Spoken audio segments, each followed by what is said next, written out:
Welcome back to VHS Tacos for another 4K Blu-ray Steelbook unboxing, and this time we've got Shin Godzilla. To get things started, here's our J card with the full list of specs. As for our Steelbook design, the entire thing has a nice matte finish, and on our front cover, Godzilla does have spot gloss, which looks fantastic. And then in the middle to the foreground, we have Shin Godzilla. Foreground with the tail leading into the middle ground with actual Shin Godzilla using that atomic breath. And I love the sense of depth and perspective on there. It looks fantastic. And I also love how, yes, even though I'm not a fan of the titles being on the cover, I like how it's implemented here. We've got Shin Godzilla in a nice, stark white contrast against the various shades and hues of purple and of course the black background, but Godzilla's left arm is in front of Godzilla, and I think that looks great. Again, it adds a nice sense of like scale, depth, and perspective to it. This looks fantastic. And our front image does continue onto the back cover where we have the rest of Godzilla's tail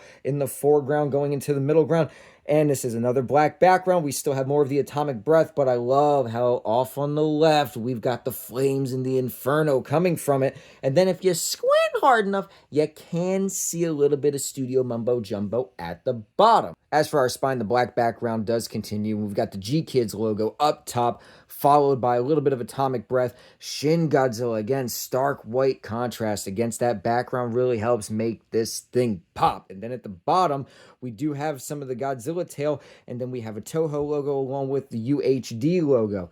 This looks great. Depending on where I plan on putting this on the shelf, I know it's going to look fantastic. And here is the complete two-cover image, which looks phenomenal. In terms of disc art, it does not get any simpler than this. On the 4K disc on the left, purple. Blu-ray disc on the right, red. And then, of course, we also have a white bonus feature disc. As for our inside artwork, we have a gorgeous two-image spread of Godzilla laying waste to the city with his atomic breath. I love this image. Top half, can't make out anything. Completely pitch black. You can see just the most minor shadows of the buildings in the background. But then the bottom half, again, the only way that you can actually tell that anything is happening is because of the outlines and the silhouettes of the buildings being engulfed by that inferno. This looks incredible. And then you've got purple glowing Godzilla in the bottom right, which is laying waste with the atomic breath. Yes, this image is great. Overall, I'd say I'm extremely satisfied with this Steelbook. I love how simple the design is. The front and the back cover and the inside artwork all focusing on this around the same moment of the film. This is a great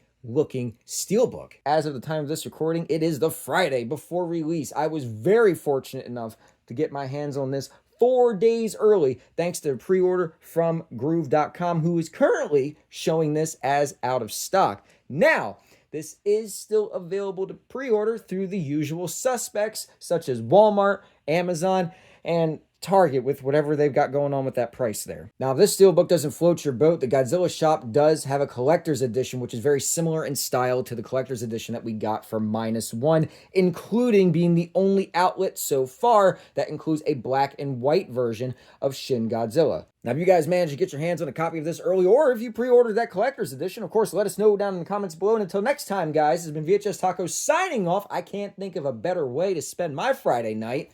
Adios.